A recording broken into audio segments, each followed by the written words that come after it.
من نمیدونستم حقیقتا مهاجرت کردی. من تا مقطع دکتری یه ایمیل آکادمیک درست نداشتم. اتفاقا در هیچ زمانی شاید به اندازه الان ما همگام با کل دنیا نمیرفتیم جلو، انقدر فاصله‌مون کم نبود. من الان با یه شرکت توی لندن دارم کار میکنم، اپلای یونیورسیتی، پید مدیا منیجرشونم، تمام پیداشونو گرفتم. همه از ایران با اون ور کار میکنن ولی شما انگار که داری با بیمه بازار کار میکنی. چرا؟ داستانش چیه؟ روی کردی که تیم بیمه بازار پیش بود این بود که هر جور شده تاپ اف مایند بشینن. اسم میکنم خیلی دنیای قشنگی واسه دیجیتال مارکترها و فروشنده‌های آنلاینه. شما همین پوزیشن شغلی رو ببری تو لندن، رنج حقوقت میاد رو 80,000 تا. فکر کنم مجله فوربس بود تیت زده بود که The 80 million dollar solo founder. فقط به نظر من نوع مدیاه داره عوض میشه. ما بگیم آقا کل گوگل از رفت کنار، نه نیست دیگه محلاتو بغل کنید ان شاء الله فصل آره. بعد چیز بسیار عالی. خب یه سلام دوباره بکنم. ما که سلام علیکمونو کردیم، دم شما گرم که دعوت ما رو قبول کردی و اومدی و متفاوته یکم این اپیزود. همیشه تو الوکام بوده در بستر ایرانی، این بار شما یکم دوری از ما دیگه مجبور شدیم بیایم تو ابزارهای غربی، توی گوگل میت و اینجا داشته باشیم با هم یه نیمچتی. و اینکه من نمیدونستم حقیقتا مهاجرت کردی. حالا نمیدونم مهاجرت کردی کلن یا نه رفتی برگردی، خیلی برام عجیب بود. ولی اون روز سروش میگفت صحبت شما شد، گفتم که جالبه رفت همین سادگی. دست ما رو هم بگی ما رو هم ببر. چکریم در خدمتیم. ببینید ساده که نبود واقعیتشو بخوای. من قبل اینکه بخوام شروع کنم یه سلام به تو نیمای عزیز.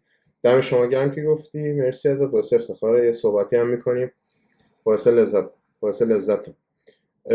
ببین ساده که نبود واقعا. تقریبا 1 سال 2 سالی درگیر این فرآیندش بودم که بتونم حالا نیازمندیاشو اوکی کنم. نیازمندی اصلیش که خب دیگه میدونی پول، مخصوصا برای کشورهای اروپایی دیگه. تو مثلا مثل انگلیس و هلند و اتریش و اینجور جاها شما چون ارشد اکثرا 1 سال 1 سال و نیم 2 ساله است دیگه، شما اینجا نیازمندی هستید پوله. حالا یه مبلغی هم حالا به شما تحت عنوان اسکالرشیپ رو تخفیف میدن، ولی اونقدر خیلی نیست بتونه مثلا یه بخش زیادیشو هندل کنه. باز شما باید اون تمکن مالیه رو داشته باشید. مثلا حالا انگلیس که واقعا خودش هم کشور گرونیه و هزینه ماهیانت و جات و اینا هم همه هستش.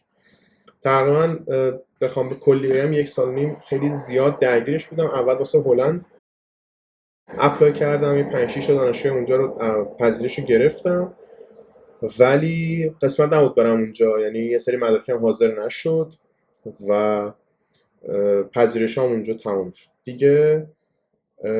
گذشت و دقیقا سال پیش همین موقع ها بود. یعنی من اگه قرار بود که هلند برم پارسال باید این موقع میومدم سمت هلند. دیگه نشد اونجا نشد و دیگه من دکترا ایران ثبت نام کردم، دکترا رو شروع کردم تا دیگه دوباره واسه اینجا اپلای کردم و اومدم این دانشگاه که الان هستم دیگه. اومدم اینا تقریبا که خودش فرایندش تقریبا از آبان شروع شد دیگه. تا اپلای کردم پذیرش اومد دیگه، تا تمکن آماده کن، مدارکش آماده کن، تا پروسه‌های قبل ویزا اینا رو تکمیل کنی، یه 6-7 ماه درگیرش بودم. پس جدیدن ولی اومدی؟ واقعا پروسش من 2 ماه و نیم اینجا. آها، من فکر کنم بیشتر اونجایی. نه من 2 ماه و نیم اینجا. من 3 خرداد اومدم. 3 خرداد قبل جنگ شد دیگه. آره قبل جنگ میشد. آره دقیقا رسیدم یه هفته بعدش جنگ شروع شد. چه حسی داشتی اونجا بودی؟ ببین اینطوری بودم که اومدم، خب دیگه وقتی میای اولش خیلی خوشخوشانه، همه جا جدید، حس تازه، خفن، همه چی جدید، خیلی خوش میگذره اولاش مخصوصا. بعد ولی اتفاقا یه شب نشستم مثلا 10 روز بود اومده بودم خونم، کمتر یه هفته بود اومده بودم خونم نشسته بودم.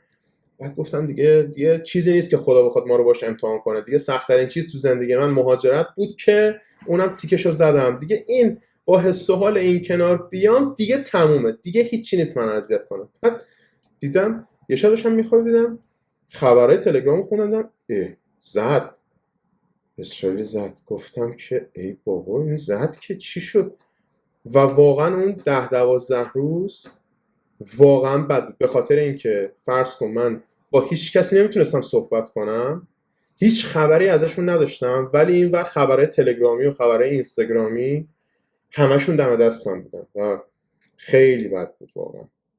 تو حس ترسی که به نظرم ما تجربه، حس بیخبریه خیلی آزاردهنده تر بود و همزمان یه حس گناه هم میکردی که تو اومدی اینجا نشستی، خودت جونت در امانه اما عزیزات خانوادت توی اونجان و اینطور بودم که بابا سجاد، میدونی خیلی حسای ضد و نقیضی رو تجربه میکردی، نمیتونستی به خاطر این خوشحال باشی که خودت در امانی، نمیتونستید نه همزمان فکر تو رو آروم میذاشت که احساس گناه نکنی، میدونی ترس و خشم و ناراحتی همه اینا با همزمان بود. خیلی بد بود.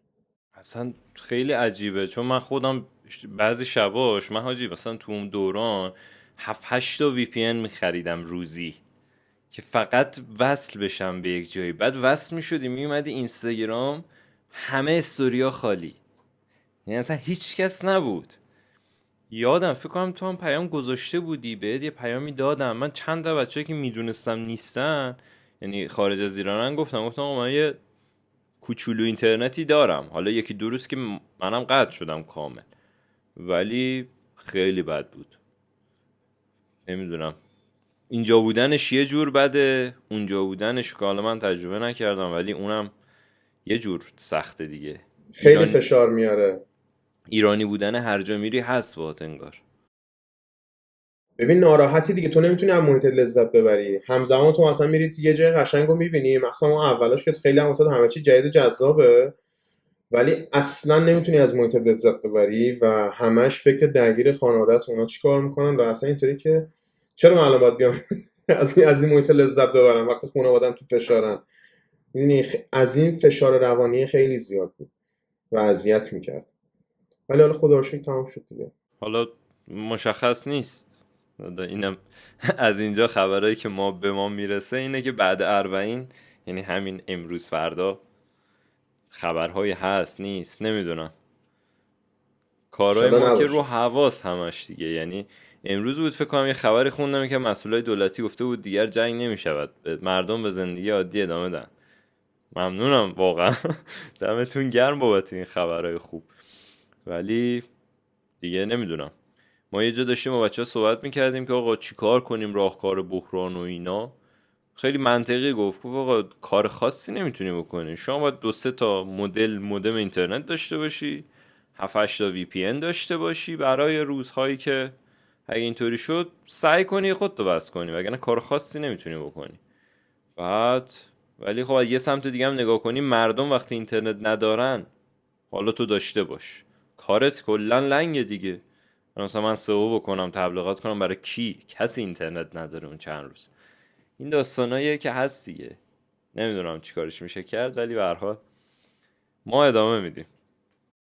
انشالله که واقعا وضعیت بهتر شه. اون اولش گفتی که حالا رفتی که بمونی یا رفتی که برگردی. ببین قطعا که اینجا امکاناتی که دستتون میگیره انقدر که ما تو محدودیت بودیم، سر ساده ترین چیزا اینترنت دیگه،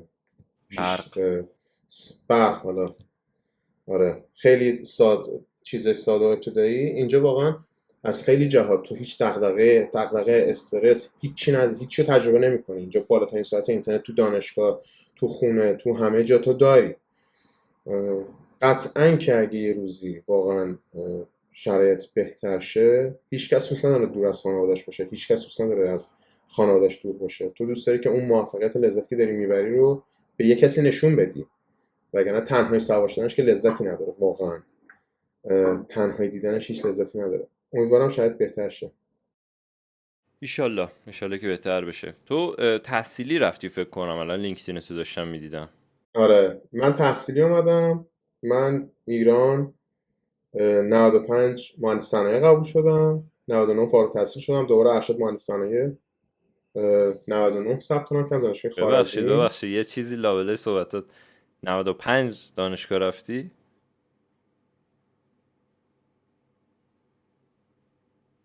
الان چندیم؟ الان 403 دیگه. 404 404 ببخشید. آره دیگه 95 دیگه. متولد چندی مگه؟ 77 من. علی، من فکر میکردم بزرگتری سجاد. یه تیکه رو کات بزن من یه عدد دیگه رو بگم. روز دارکی شد واقعا. روز درکی شده. آره مگه تو عجیب. متولد چندی من نیما؟ 76م، ولی مثلا به تو میخورد 74 3. نه یعنی بابا جا افتاده تر و همچین. عجیب چکری. بود. آره من یه دونه گفتی 95 من شک کردم که نکنه 85 بوده باید میرفتم نه دانشگاه. نه درسته، من چون 94 بودم یه لحظه شک کردم، گفتم خدایا بهت میخورد بگم 74 3 این حدودا باشی. نه 77 هم. من 95 مهندس صنایع تهران مرکز رفتم. 99 فارغ التحصیل شدم ارشد مهندس صنایع رفتم خوارزمی. بعد 3 سال طول کشید، دقیقا 2 سال پیش 402 من فارغ التحصیل شدم. پارسال و سال گذشته رو یعنی 1 سال گذشت از فارغ التحصیلی ارشدم رفتم دکترای مهندس صنایع ایران و دیگه الانم اینجا دوباره اومدم ارشد دیجیتال مارکتینگ دارم میکنم. اها. ببین حالا تو که تحصیلی رفتی، من خودم خب منم قصد مهاجرت دارم خب، ولی انقدر که اینجا سر دانشگاه اذیت شدم و اصلا شرایطش هم ندارم، چون مثلا من دیپلمم تجربی بوده، بعد یه گپ خیلی زیادی این وسطش هست. پلن تحصیلی مهاجرت کردن رو تو ذهن خودم بستم، یعنی گفتم نیما تو یا باید کاری بدی یا جیبت پرپول باشه بری بگی آقا من این پولم اومدم اینجا.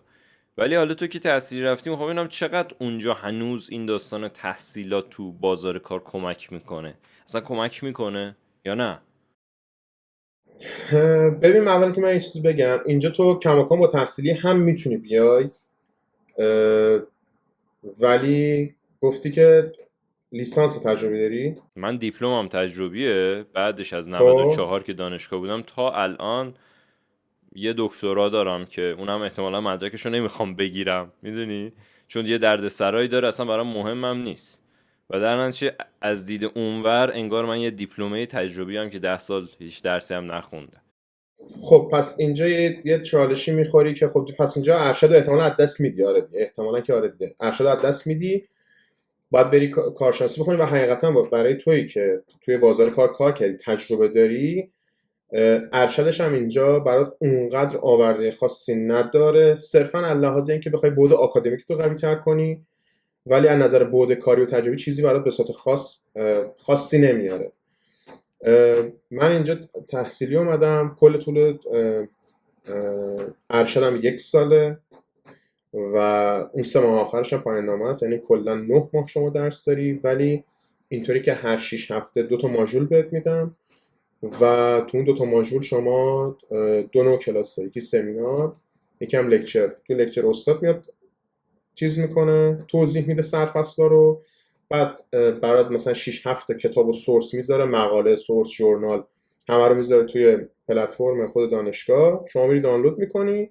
یه دونه تسکم برای پایان ترم بهت میدن که اون تسکا برای اینکه الان جلوی استفاده از AI گرفته بشه سفت و سخت، تسکا داره میره سمت اینکه اوکی آقا جون مثلا شما باید نیم ساعت پرزنتیشن واسه ما ارائه بدین، یه موضوع در موردش ریسرچ کنید، تحقیق کنید، این 5 تا بخشو داره، واسه از ریسورس هایی که هست و سرفصلی که بهتون گفتیم به صورت تیتروار خودتون برید در بیارید و یه پرزنتیشن درست کنید و اونو رکورد کنید که هم صدا هم تصویرتون توی پرزنتیشنتون باشه، ما مطمئن بشیم خودتون پرزنت کردیم.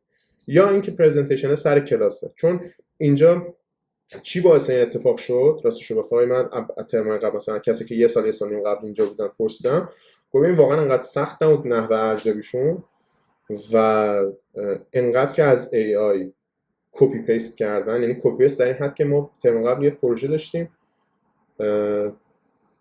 با دوستان عزیز هندی داشتیم یه کاری رو می‌کردیم، من بهشون گفتم که آقا اگه میشه این موضوع لطفاً یه ریسرچی بکنید به هم جوابشو بدین.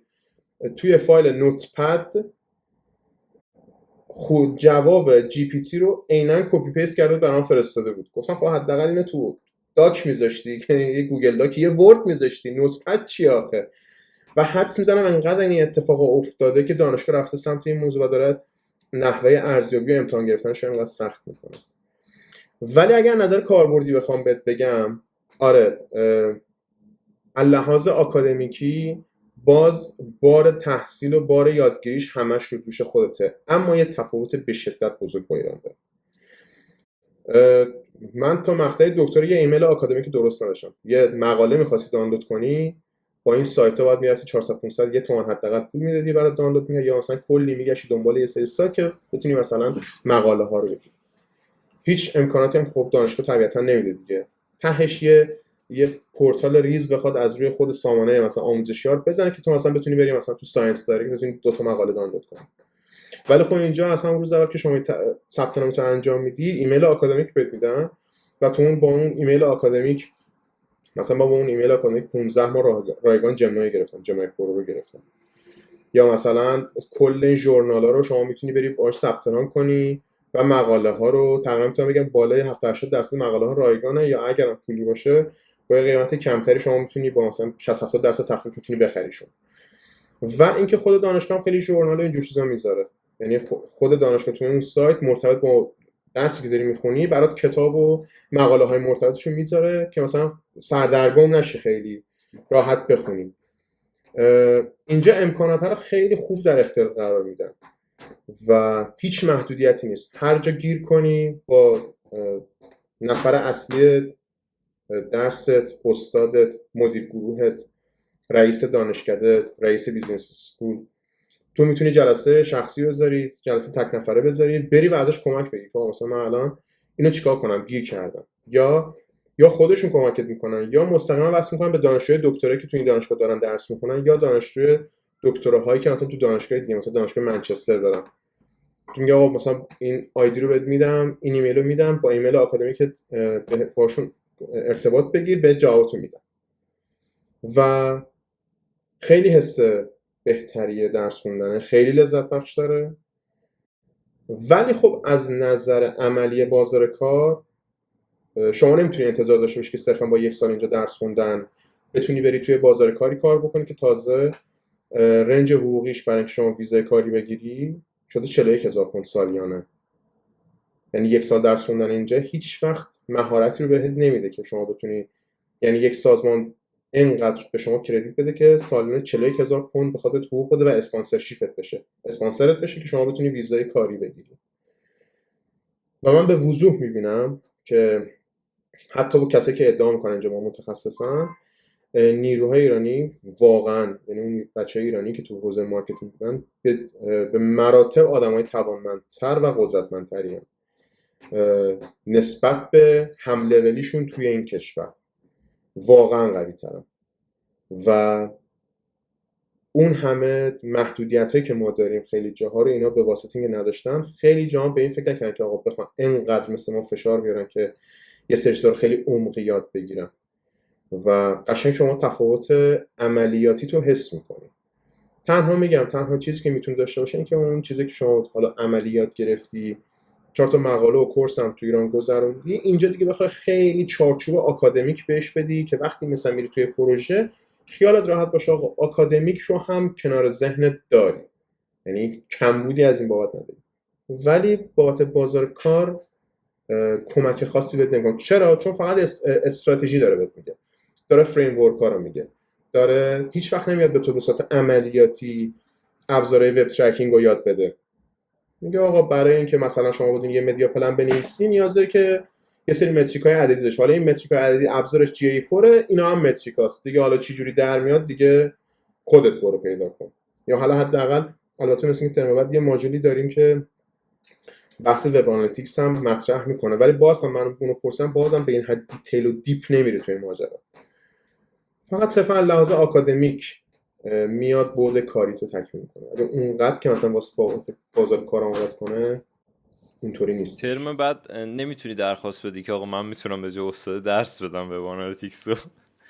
فکر نمی کنم مثلا دانشجو اونجا بلد باشن از قبل، یعنی با توجه به چیزی میگی، یا یعنی فکر کنم فقط تو باشی اونجا که آقا من بلدشم، درس دادم، کارم این بوده.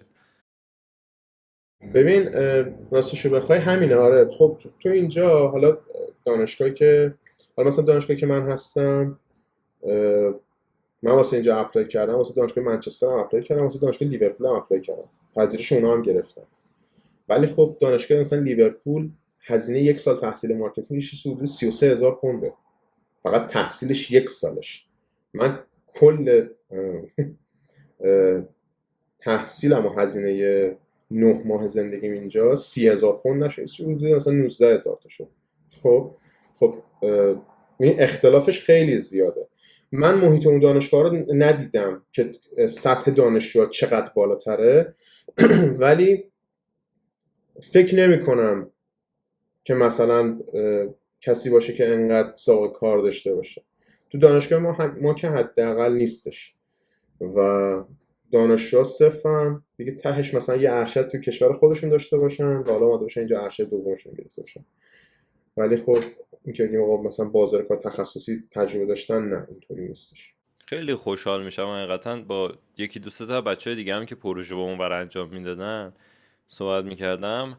همه ها بلا استثنا همه میگن که آقا ایرانیا خیلی هستن تو کارشون حرفه‌ای ترن و واضح هم هست دیگه. یعنی کدومشون تو زندگیشون VPN بزن، این ابزار کلا وجود نداره، بریم از بیس بسازیمش، اینو به این وصل کنیم که این کار رو انجام بده، چه میدونم این ابزاره هم فیلتر هم تحریمه، اینو چجوری بپیچونیمش. واقعا نداشتن این چیزا رو و ناخودآگاه یه توان مغزی انگار به تو میده، تمرین میکنی که ها محدودیتی بود، قطعا یه راهی هست، بریم انجامش بدیم، درش بیاریم راهشو. و خیلی آدم خوشحال میشه. یعنی من خودم حداقل دارم به این فکر میکنم اوکی من 2-3 سال دیگه که آزاد بشم بتونم خروج کنم از این مملکت، خیلی چیز کمی احتمالا ندارم. و چند وقت پیشم با یکی بچه داشتم صحبت میکردم، ناراحت بود از این که چرا مثلا توی دبی الان کلی اتفاق داره میفته و ایران اینجا اینقدر بچه ها عقبن. من نظرم این بود که اتفاقا در هیچ زمانی شاید به اندازه الان ما همگام با کل دنیا اینقدر نمیرفتیم جلو، اینقدر فاصلهمون کم نبود. به واسطه AI و این اینترنت هر چند داغون ما تقریبا همون کاری که داریم انجام میدیم که جای دیگه انجام میدن، حتی شاید بیشتر، حتی شاید بهتر. فاصله ها رو کم کرده. تو هم موافقه با این قضیه؟ من موافقم. ببین من اینطوری بهت بگم، شما خیلی از امکاناتی رو که نمیتونید، مثلا دارم میگم جمنایو، خب جمنای پرو رو خیلی سخته بخوای تو الان تو ایران داشته باشی. چرا؟ چون باید یکی رو جیمیل لاگین کنه پولشو بزنه دیگه. خب نمیتونی داشته باشی. ولی یه چیز جالب بگم، من سر کلاس بودم، یه اتفاقا یه پسر بریتیش هم بود، یه دونه جمنای دید رو تبلت هم دید، من داشتم یه چیزی مینوشتم، یه چیزی با تحویل میدادیم، داشتم چت میکردم، گفتش که این چیه؟ با چی داری چت میکنی؟ من تو بودم که تو داشت تو جمنای نمیشناسی و بهش گفتم که یه ای آی تول، گفت آها مثل چت جی پی تی و اینا. گفتم که آره. گفت جالب، استفاده نکردم. ببین ما واقعا تو ایران به واسطه اینکه پول در آوردن و گرفتن یه پوزیشن تخصصی سخته و بیزینس رو به واسطه محدودیت های مالی و اینایی که دارن در واقع یه نفری رو میگیرن که یه حوزه دانشیشون گسترده باشه و عمق خوبی هم داشته باشه. برخلاف اینجا نیرو ایرانی خیلی قوی ترن، یا با تحریم رو دور زدن، یا اینکه یه ابزاری رو وقتی دیدن که آقا به کارشون میاد، با 1000 تا داستان، نمیدونم شماره نامبرلند بگیر، شارژ رو بده، ایرانی کارت بزنه، حالا بزنه نزنه، این کارو بکنه اون کار. اتفاقا دسترسی بچه ایرانی با همه این داستانا خیلی خوب بوده. فقط اونجای اذیت میشی که یه سری رو به واسطه محدودیت واقعا دیگه نمیتونی بهشون دسترسی داشته باشی. که من میگم اون سطحی که واقعا بچه‌ها تو ایران استفاده میکنن، نیروی کار متخصص استفاده میکنن، اینجا واقعا به اون صورت اصلا نیست، اصلا نیست. حداقل تا این چیزی که من این چند وقت دیدم توی محیط آکادمیک و حتی یه سری از پوزیشن های شغلی که داشتم در مورد توی حالا تو پوزیشن پرفورمنسش هم میخوندم، کار درست با ایا جزء مزیت‌ها بود، مزیتی که خیلی بهش کردیت میدادن که آقا تو بتونی چه جوری میتونی از ای درست استفاده کنی که این وظایفی رو که ما برات نوشتیم بتونی به صورت درست و حرفه‌ای جلو ببری. خیلی بهش کردیت میدادن. ما چیزی عقب نیستیم. اینجا شما وقتی میخوای واسه کار اپلای کنی، میبینی که خیلی پوزیشن‌ها چارچوب و قالب دارن. برفرض من دیدم توی مثلا پی پی سی منیجر میخواست بگیری یا مثلا پرفورمنس مارکتر میخواست بگیری، توی شرح شغلی آشنایی با مثلا بحث گرافیک هم من یه بار دیدم یکی گذاشته بود توی اونش.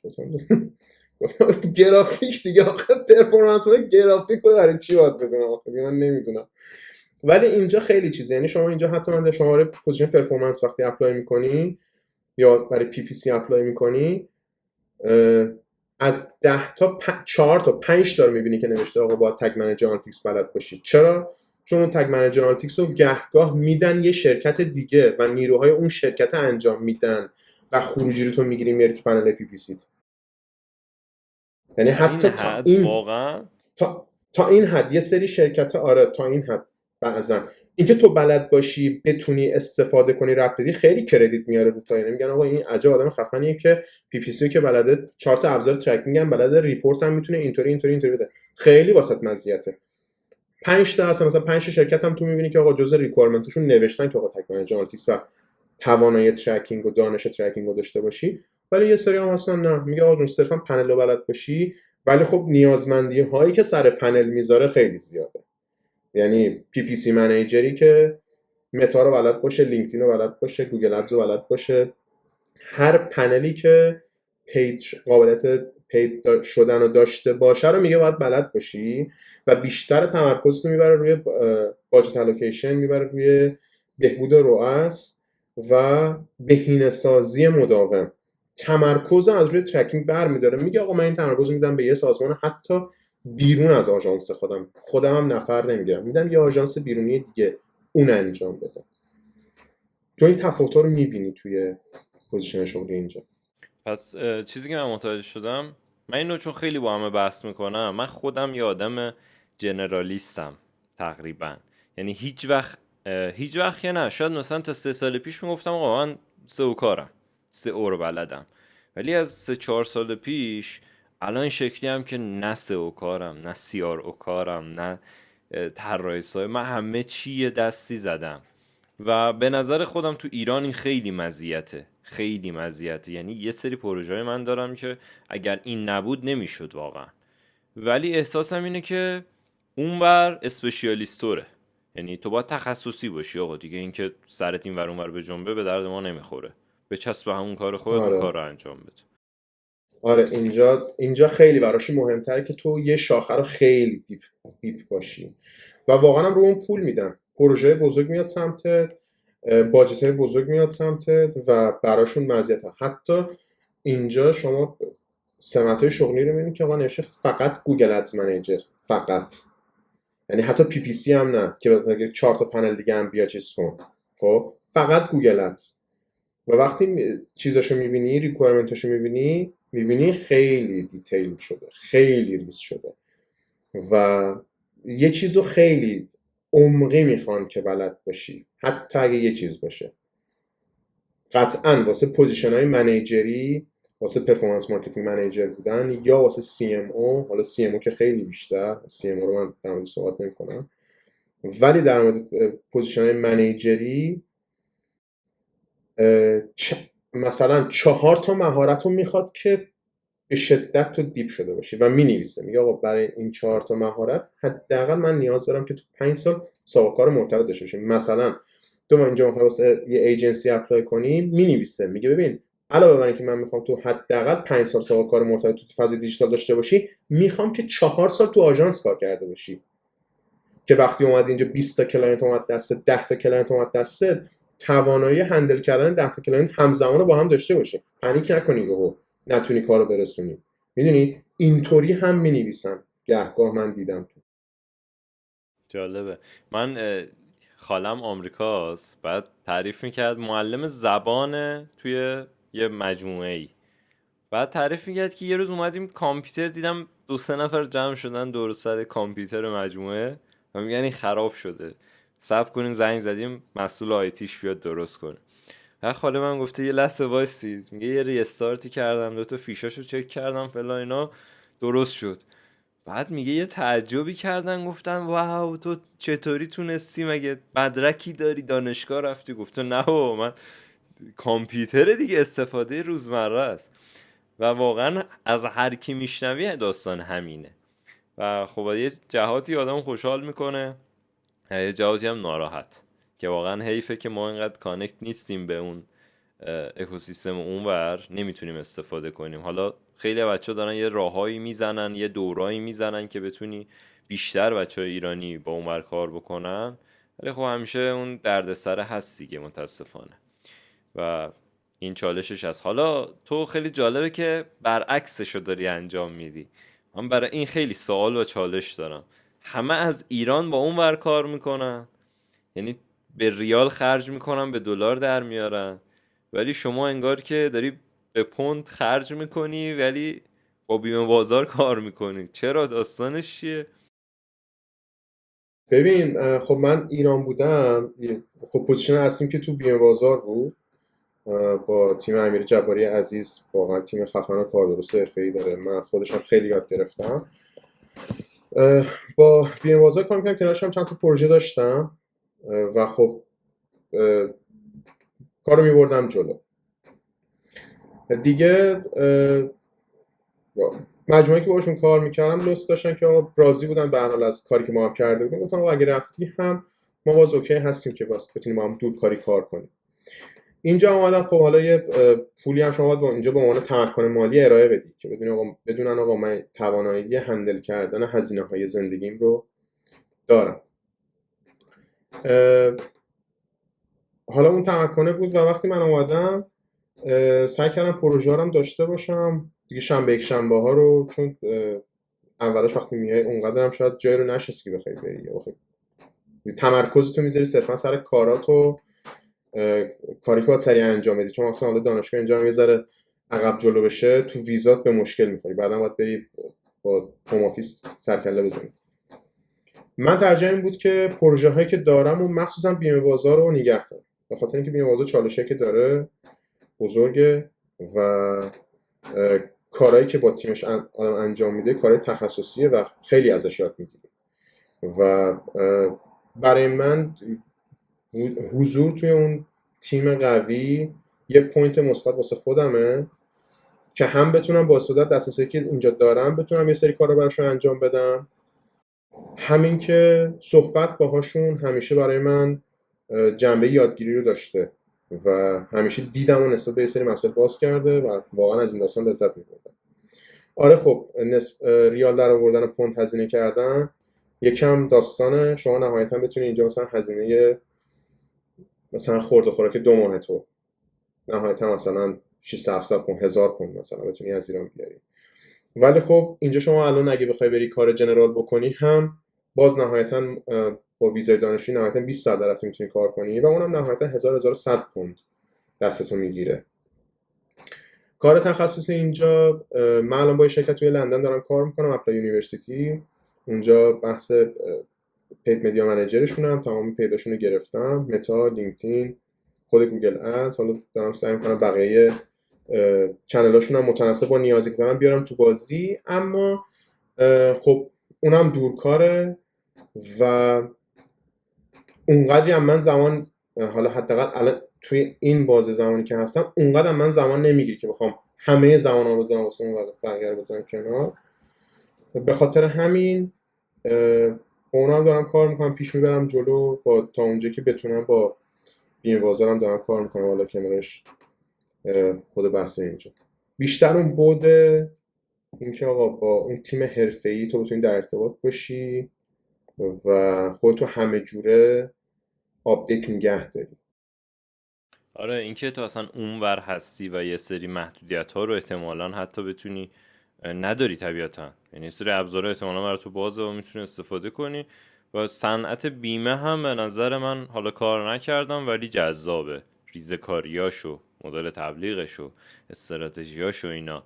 نمیدونم چقدر اجازه داری، چقدر میتونی. دوست دارم یکی دوتا کیس بگی از بیمه بازار، مدل تبلیغاتی درصدی رو اپتیمایز کرده باشی، جایی با بودجه رو خیلی خفن خوب خرج کرده باشی. نمیدونم چقدر اجازه داری یکی دو نمونه بگی برامون. ببین چون واقعا صنعت چیزیه، رقیب که رقیب زیاده. بزرگ داره. آره رقیب هم زیاد داره هم بزرگ داره. خیلی نمیتونم از باجت و ایناش صحبت کنم واقعیتش رو بخوام. ولی مثلا یکی از رویکردهای جالبی که حالا تیم پرفورمنس بیمه بازار، حالا تیم مارکتینگش پیش برد بعد داستان جنگ. خب به واسطه مشکلی که واسه گوگل از وجود اومده بود، خب ورودیش کم شد، طبیعیه دیگه.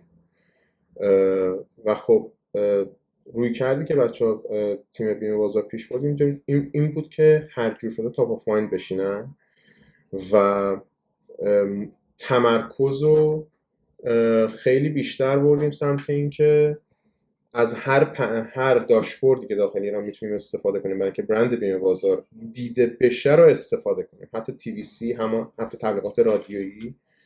و از اون طرف سایت دیجیتالش من اینور اسپاتیفای ادز رو سعی کردیم ببریم جلو.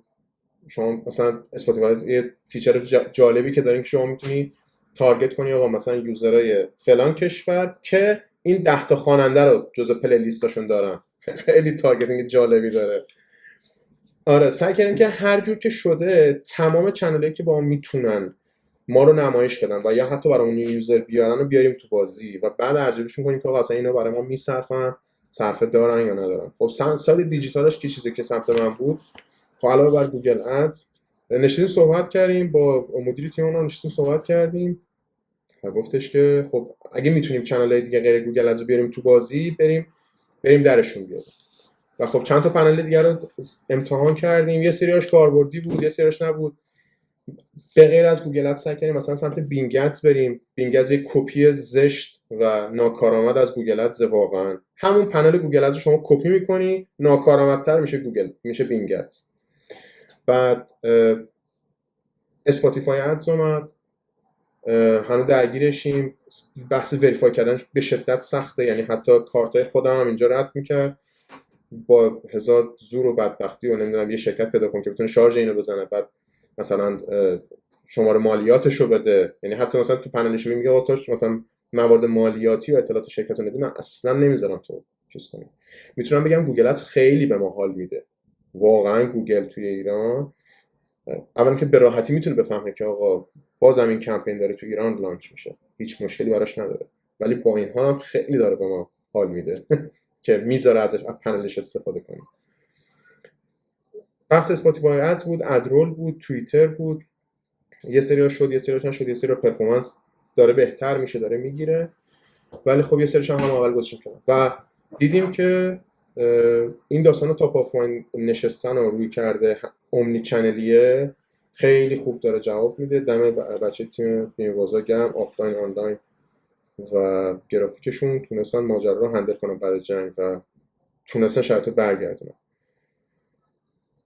این روی کردی بود که بعد جنگ استفاده کردن، ولی از باجت واقعا نمیتونم. نه اوکی، متوجهم. حجمش زیاده. حالا من توی لینکدین هم صرفا یه چیز حدودی گذاشتم که آقا بیشتر از این مبلغ من منیج کردم، ولی خیلی دقیق نمیتونم بهش بگم. نه اوکی، خیلی حالا بودجه بیدیم بیشتر. منظورم چی بود که آقا مثلا ما اینجا این تومن، حالا نه همش، این تومن خرج کردیم، این بازگشت سرمایه قرار بوده x تومن باشه ولی الان 2x شد سر فلان کاری که کردیم. یه همچین چیزی تو ذهنم بود ولی باز میدونم که نمیتونی بگی. ولی راجع به این چنل های مختلفی که گفتی، الان مثلا خب اسپاتیفای چقدر یوزر داره ایرانی که مثلا بعد آی پی ایران رو تشخیص میده قاعدتا دیگه و نشون نمیده. نمیدونم یه همچین داستانه فکر کنم داشته باشه. ببین اسپاتیفای ادز مثلا دارم میگم، اول اینکه جزء تارگتینگش ایرانو نداره و شما میدونید اسپاتیفای خودش فیلتره، یعنی شما وی پی ان بزنی که بتونی بری توش. از بین تمام این شرکت هایی که شارژ میکنن اسپاتیفای برای شما، معمولا پیمنت پروفایلشون یا تو دبی یا تو ترکیه است یا انگلیس یا آمریکا. این 3-4 تاست و خودم حداقل برای خودم اینطوری بود. اگه وی پی ان آی پی ثابت نداشته باشی نمیتونی بلند مدت ازش استفاده کنی. میگه که آقا جون پیمنت پروفایلت با لوکیشنی که تو داخلش حضور داری و داری ازش استفاده میکنی متفاوته. حتی اگر مثلا پیمنت پروفایل ترکیه خورده باشه، تو وی پی ان آی پی ثابت مثلا دبی رو داشته باشی، بعد 1-2 ماه اکانت تو میبنده. خب من یه همچین تجربه داشتم، بچه‌های دیگه گفتن نه آقا جون اینطوری نیستش. که ما رفتیم یعنی ما رفتیم که من رفتم تقریبا هر شرکتی که این پیمنت رو میزد با پشتیبانی صحبت کردیم که با پیمنت پروفایل شما کدوم کشوره و خب کنارش میدونم دیگه ایرانی که نداره، همون کشورها رو ما تارگت کردیم. اما توی اون تارگتینگش، توی آدینس تارگتینگش گفتم آقا جون فقط خواننده های ایرانی. اوکی طبیعتا منطقیه که من که الان انگلیس نشستم بازم سیاوش خاموشی رو گوش میدم و نتونم همین الانش از بیمه بازار استفاده کنم، ولی خب بازم حداقل میتونم بگم آقا شاید مثلا 40% اون کمپین بتونه یوزر ایرانی هم بگیره، بازم برای من مفیده، یا حتی بتونه نمایشم بده. بالاخره چیزی جذابه که شما پلن پریمیوم نداشته باشی، همون تبلیغ رادیویی همونجا وایسش پخش میشه بین دوتا آهنگ، خب چیز جذابیه و با این روی که رفتیم جان بیزای کلیک دیگه نمایش همه تایپ کمپینا رو داره. یعنی شما ببین یه کدومش چیز رو من میرفتید؟ بگم، ببین یه چیز کلی بگم، تمام پنل‌های پی پی سی، متا، لینکدین، از اینا همشون اون استراکچر آقا کمپین اورنسی، کانسیدریشن، ریتارگت، نمیدونم نصب اپ، اینا رو تقریبا این استراکچر تو همش هست. خب یعنی شما مدلی که میری سمت کمپین اورنسی میره رو فاز سی پی امی ازت کم میکنه، بخوای بیای رو حالت ورودی که بتونی یوزر بگیری دیگه میبره داستان رو سی پی سی. خب ما اینجا هم اورنس رو استفاده کردیم، سی پی امش رو نمایشش رو استفاده کردیم، هم کلیکش رو نمایش بیشتر چیز بود برای ما بیشتر جواب داد. البته خیلی مدت نیست که ران شده، هی هم یه سری ارورا میده، یه ذره محدود میکنه، یه ذره دوباره ترافیک میگیره، میدونی یه ذره اونطور که باید و شاید باب میل جلو نمیره، خیلی روون بخواد بگیره. اما ما بیشتر رفتیم سمت که بتونه اورنس ایجاد کنه، بتونیم رو سی پی ام ازش بگیریم، چون سی پی سی هاش از زنگ گرون در میاد. ولی جالب بود تو گوگل ادز شما میمادی با زبان فارسی یه جوری ایرانو میگرفتی، اینجا اومدی با خواننده فارسی یه جوری لوکیشن آره تارگتینگ رو دور زدی. همیناست که آره این خارجیات نمیدونن، بلد نیستن، تجربه کسب نمیکنن. آره چیزایی که جالبه، خیلی جالبه. مثلا گوگل ادز خودش هم اون لوکیشن که تارگتینگ که نداری واسه ایران هیچی، همون تارگت بر اساس زبانش هم میگه آقا جون زبان دیوایس فارسی باشه. خب دیگه زبان دیوایس چقدر مگه مردم فارسی دارن که تو بتونی واسه من کاربردی باشی؟ ولی توی متا وقتی صحبت لنگویج میشه قشنگ میگه آقا من تشخیص میدم اون گروه ها، اون پیج های فیسبوکی که کانتنتشون به زبان فارسیه و تارگتینگ واقعا لنگویج بیسه. ولی خب مشکلی که هست شما هر جوری هم بتونی باز اون استفاده کنی، یوزر ایرانی نمیتونه بنده خدا ببینتش، بازم یه جوری دیگه گیره. حالا کلا این چیزایی که رفتید تست کردید فکر نمی کنم مثلا تعداد یوزری که براتون گرفته باشه اندازه گوگل ادز باشه، صرفا در حد جبران این خسارت هست، درسته یا نه؟ حتی به جبرانش، آخه ببین جبرانش هم نمیرسه. اون روی کرده تاپ آف مایند شدنی که بچه‌ها پیش بردن تونست بازی رو روی ارگانیک و دایرکت و سرچ برندد خود بیمه بازار برگردونه و خب تیم ایسیار اونم خیلی خفن سعی کرد که جرنیاشو خیلی دیتیل تر رو ریجستر کنه که بتونه حجم بازگشت یوزرش رو بیاره بالاتر، تونست تقریبا اونو کاور کنه. ولی خب گوگل ادز هم تا یه حد زیادی ما تونستیم یه تایپ کمپین دیگهش استفاده کنیم. مثلا یه تمرکز خیلی ویژه گذاشتیم روی ویدیو کمپین.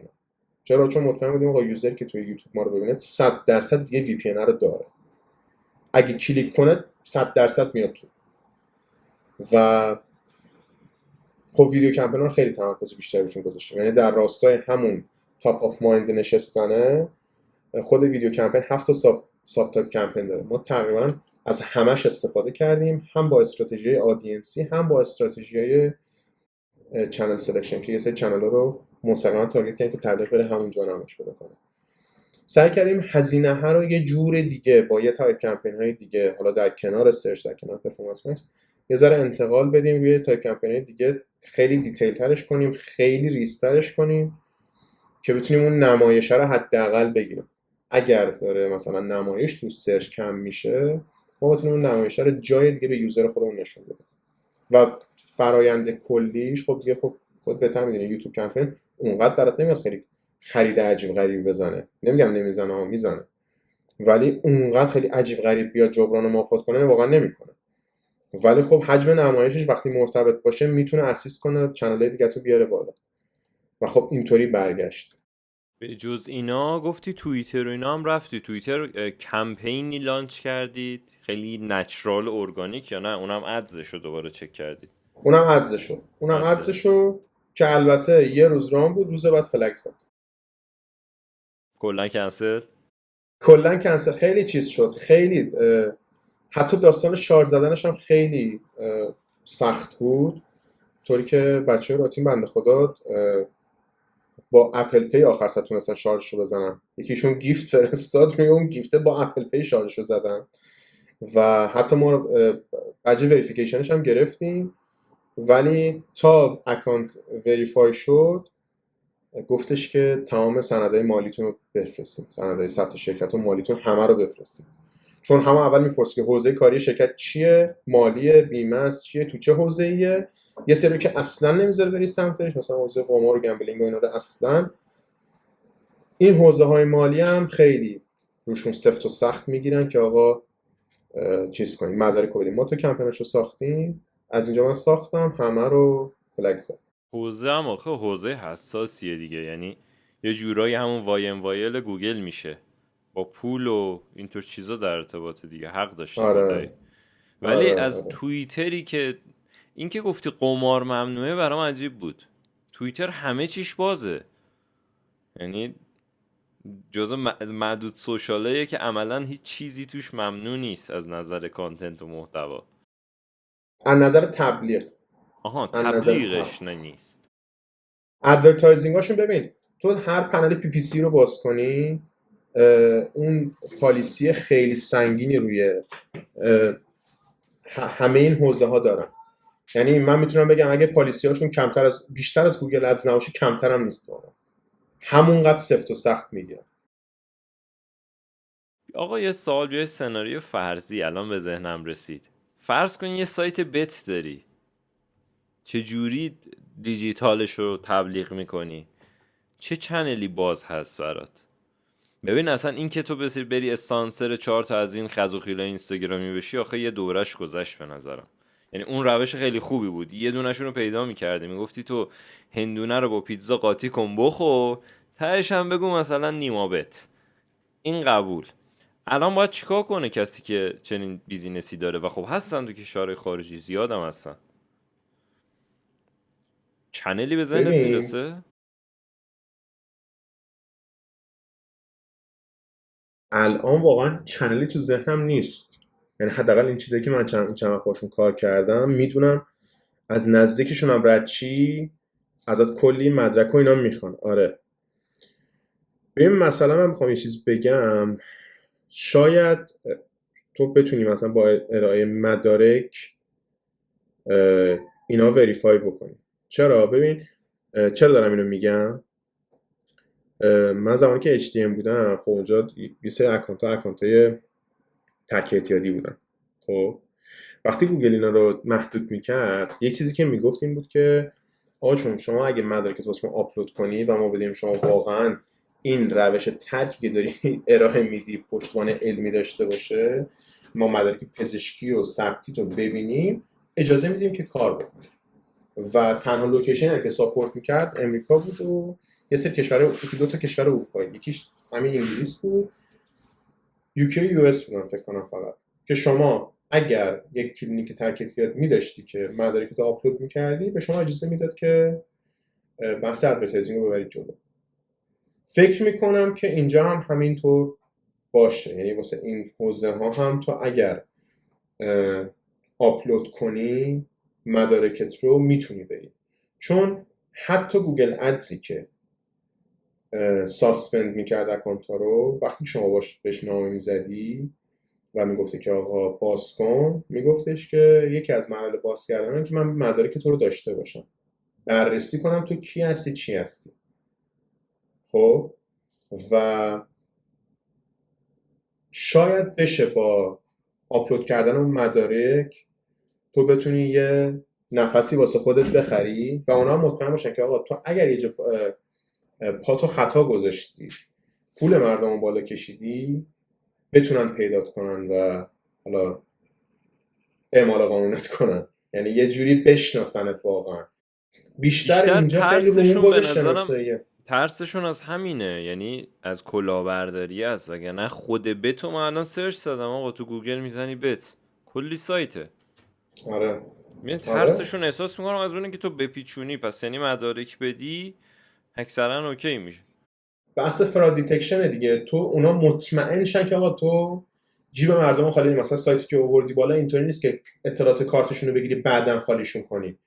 با ارائه مدارک قطعاً. و یه سریاشون هم البته مثلا توییتر، من جزو پالیشاش خونده بودم که یه سری بیزینس ها رو خود اکانت منیجرهای توییتر باهات جلسه میذارن و خودت و سی او رو میبینن. یعنی علاوه بر اون مدارکی که آپلود میکنی براشون، احتمالی که واسه جلسه هم بذارن و ببیننت هم وجود داره.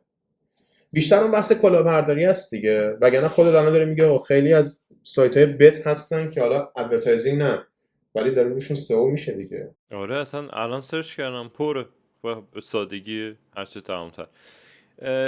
ببین لابلای صحبتات گفتی لینکدین ادز، اسپاتیفای ادز، توییتر، متا. تو کی وقت کردی اولا کل اینا رو یاد بگیری؟ خب حداقل تا زمانی که تو ایران بودی، تا جایی که من اطلاع دارم متا رو مثلا خیلی استفاده ای نداره، یا لینکدین ادز رو نرفتم سمتش، اونم فکر میکنم خیلی استفاده ای نداشته باشه. اینا رو کی آشنا شدی؟ تو همین یکی دو ماهه؟ ببین یه چیزی من بهت بگم. خب من قبل از اینکه اصلا بخوام کارم عوض کنم، دیگه خودت میدونی من 4 سال تقریبا پیشای تالی کار کردم و تو HTM بودم و خب گوگل ادز میتونم بگم یکی از کاملترین پنل ادورتایزینگی که دیتیل تنظیماتش با متا برابری میکنه. متا چون نوع تبلیغش یکم متفاوته، یه مقدار یه سری از دیتیل تنظیماتش بیشتره، اما میتونم بگم با اختلاف از همه پنل ادورتایزینگ دیگه سخت‌تر و پر دیتیل‌تر و پر جزئیات‌تره. خب منطقه پی پی سی رو شما بلد باشی و بدونی که آقا یه ابزار پی پی سی، یه پنل ادورتایزینگی مثلا مثل خود گوگل چجوری کار میکنه، چه ساختاری داره، کجای بیزینس میاد کمک میکنه، چجوری باید ارزیابیش بشه، چجوری تو مدیا پلن باید جا داده بشه، کمپین تایپ ها چجوری استفاده بشه و تو چه انتظاری باید از اونها داشته باشی. همین کانسپت رو میای سر پنل‌های دیگه هم پیاده میکنی. یعنی پنل ادورتایزینگ دیگه خیلی اختلاف خیلی وحشتناکی با هم ندارن. چیزی که عوضشون میکنه بحث تارگتینگشونه. یعنی شما اون آدینس تارگتینگ که سمت لینکدین ادز داری رو هیچ وقت سمت مثلا گوگل ادز نخواهی داشت. شما اگر بیزنست بی تو بی باشه و تصمیم بگیری که آقا من الان کسی که میتونه سگمنت من باشه و بخواد از من محصول بخره، اصلا نوع بیزینسی که الان دارم باش کار میکنم بی تو بیه و کسی که آدم متخصصیه، آدمیه که تو یک دسته از صنایع خاص داره کار میکنه و حداقل اینقدر سال سابقه کار تخصصی داره، حداقل مثلا ارشد داشته باشه. تو فاز مارکتینگ پلن نوشتن یه بخش سگمنتیشن داری دیگه، میری سگمنتیشن تو در میاری دقیقاً که آقا به کی میخوای محصول تو بفروشی. حالا این سگمنت رو وقتی نگاه میکنی، میای بر اساس تارگتینگ ابزارات تصمیم میگیری که کدوم ابزار رو برداری که بتونه این آدمه رو تاچ کنه. تنها چیزی که خیلی بین این پنل ها جابجا میشه فقط موضوع آدینس تارگتینگ و کانتنت تارگتینگ است، وگرنه شما روی همشون کمپین اد گروپ ادو داری، فقط اسمشون عوض میشه. لینکدین اسم کمپینشو میذاره کمپین گروپ، اسم اد گروپشو میذاره کمپین، اسم ادشو میذاره ادست. نمیدونم متا اسمشو میذاره کمپین، اد گروپشو میذاره ادست، خود تبلیغشو میذاره اسست. همون ساختاره هست، همون بید استراتژی ها هستن، همون ساختار بهینه‌سازی، ساختار اتوماسیون وجود داره، همون تایپ کمپین ها با ماهیت اورنس، کانسیدریشن، ریتارگت و پرچیسی و حالا شاپینگ ادزی وجود داره. یعنی استراکچر کلی یکیه، فقط رو دیتیل و نوع آدینس تارگت کردن متفاوت میشه داستان. شما اگه منطقه پی پی سی رو خوب بدونی و از این طرف هم درک پرفورمنس دیجیتال خوب داشته باشی، بتونی آقا نیاز بیزینس تو اون لایه که هست با این ابزار کانکت کنی، فقط میمونه که بفهمی آقا جون من الان این آدینسی که میخوام بهش تبلیغ خودم میخوام پرزنت کنم با کدوم یکی از این ابزارهای ادورتایزینگ بهترین اتفاق میفته. همین. شما شاکله رو میدونی، حالا شاکله رو میدونی، یه راهکار به شدت خوبی که شما میتونی پنل‌های ادورتایزینگ دیگر رو یاد بگیری، یادگیری مقایسه‌ایه. یعنی چی؟ یعنی من خودم می‌خواستم متا رو یاد بگیرم، البته متا رو کامل یاد نگرفتم، شاید مثلا بگم 30%، 20%ش دارم یاد، 30%ش رو یاد گرفتم، چون دیتیل زیاد داره. و یه نکته دیگه هم که تو بحث پی پی سی هست اینه که آقا جون واقعا فقط یادگیریه نیست، حجم باجت و اون اون چالش هایی که توی منیج داشتی خیلی طور آپدیت تر میکنن تا اینکه صرفا بری 100 ساعت کورس ببینی. تا اونو پیاده سازی نکنی قشنگ عمق مطلب برات جا نمیفته. چیزی که به من کمک کرد که حداقل بتونم اینا رو یاد بگیرم، سریعتر بتونم باهاشون آشنا شم و ازشون استفاده کنم، یادگیری مقایسه‌ای بود. یعنی میرفتم خود متا رو باز میکردم، خود لینکدین رو باز میکردم، پی دی اف های خودشون رو میگرفتم، پی دی افی که خود متا برای مدارکاش گذاشته، خب میشد 4 تا 5 تا پی دی اف که میومد پنل رو توضیح میداد. دقیقاً یه چت جمنای باز میکردم، میگفتم آقا جون به عنوان یه پی پی سی منیجر رفتار کن که درک عمیق و سابقه بالای 10 سال روی بحث پی پی سی منیجمنت داشته باش و اون بخشای چالشی از گوگل ادزو که میدونستم یاد گرفتنش مشکل هستش رو عنوان میکردم. دقیق میگفتم توی پی پی سی منیجر هست که رو این 10 تا تاپیک تمرکز بیشتری داریم، توی بحث کانورژن ترکینگ، توی بحث لید استراتژی، ساختار کمپین، بهینه‌سازی، بست پرکتیس، تیپس و تریکس، هر چیزی که باعث میشه تو بتونی راحت‌تر بهینه‌سازی کنی و یادگیریش چالش داره.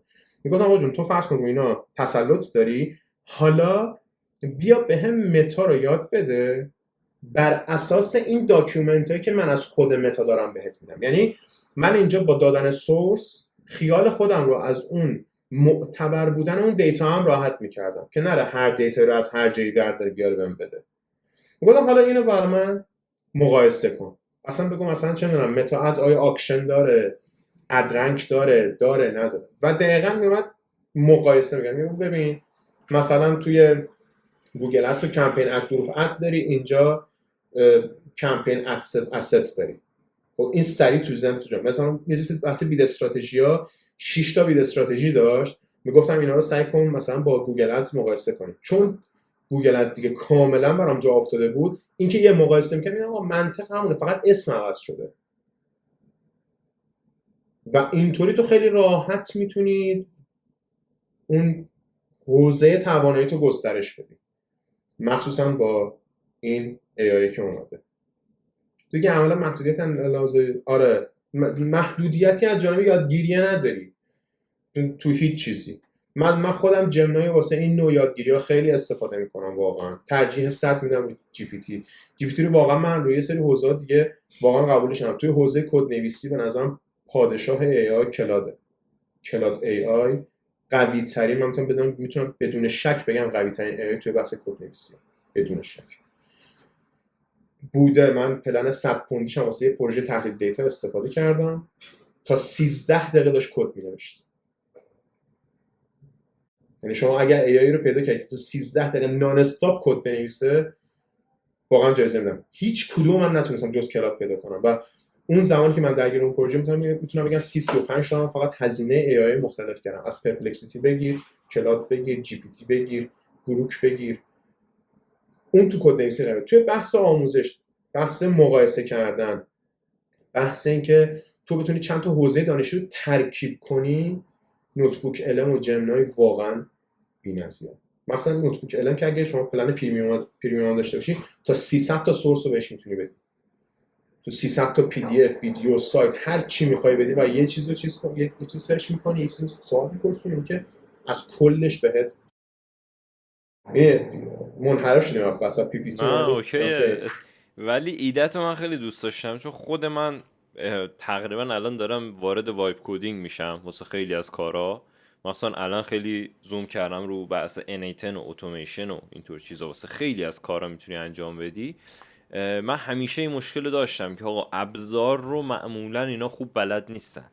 یعنی حتی آنالیتیکس تگ منیجرش هم میگی، یا میگه برو این ستینگ رو انجام بده، بهش اسکرین شات میگم مثلا این ستینگ وجود نداره. و این چالش رو همیشه داشتم.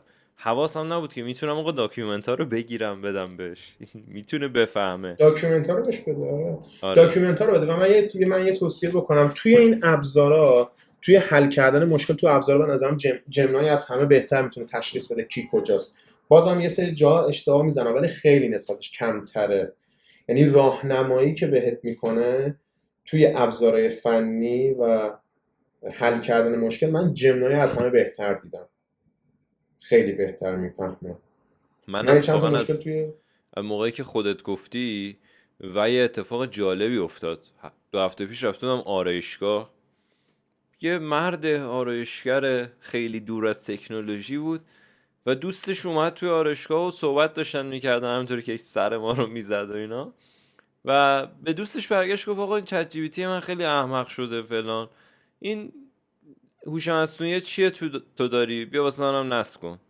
گفت خب باشه الان میام، اسمش گروک فلان. گوشی آرایشگره رو باز کرد، گفت داداش تو که کوپایلوت و پرپلکسیتی هم داری دیگه، چی میخوای؟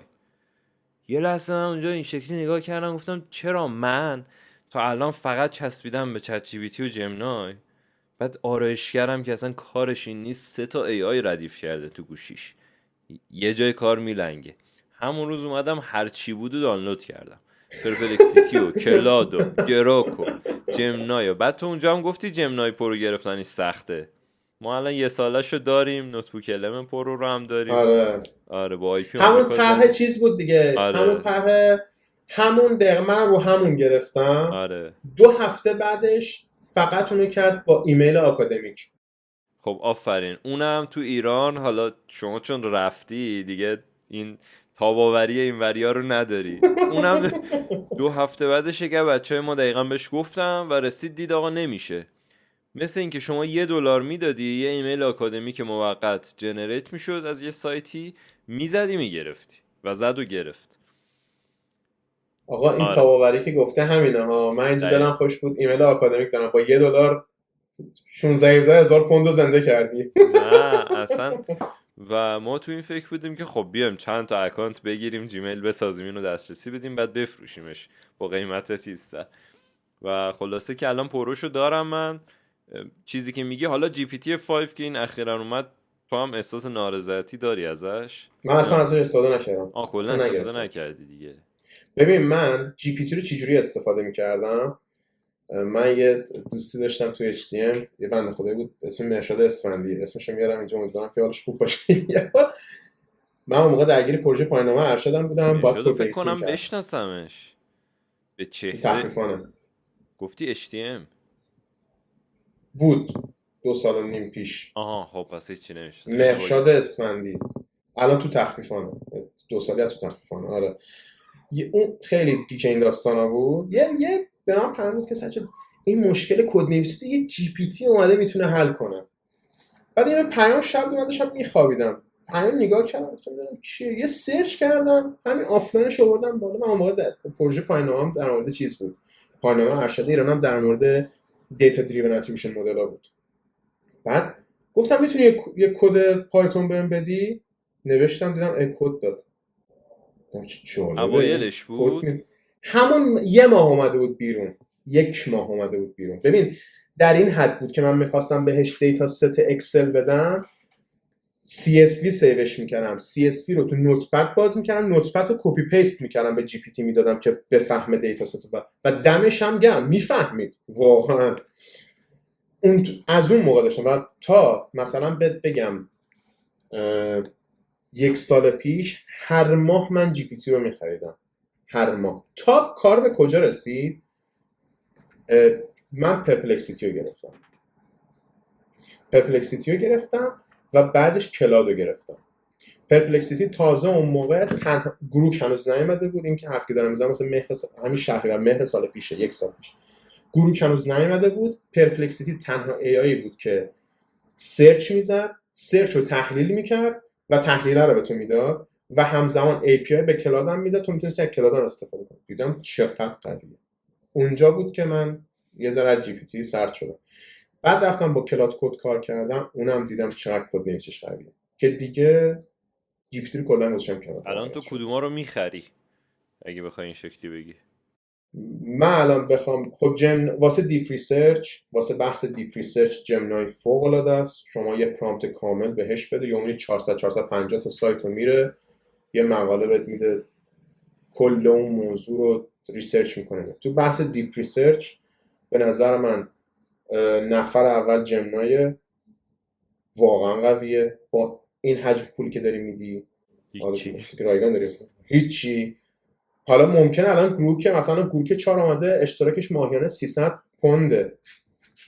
نه گروک 4 اشتراکش همش رایگان کرد. گروک 4 رایگان شد. آره. خب من اینو نمیدونستم و من اینو از یه سورسی از یکی از دوستام که دوستش توی همین گروک کار میکنه اینطوری شنیدم که حالا خیلی هم موثق نیست. میگه زمانی که GPT-5 این هفته اومد و ما تست کردیم خیلی خوشحال شدیم چون این گروک به شدت جلوتر از اونه.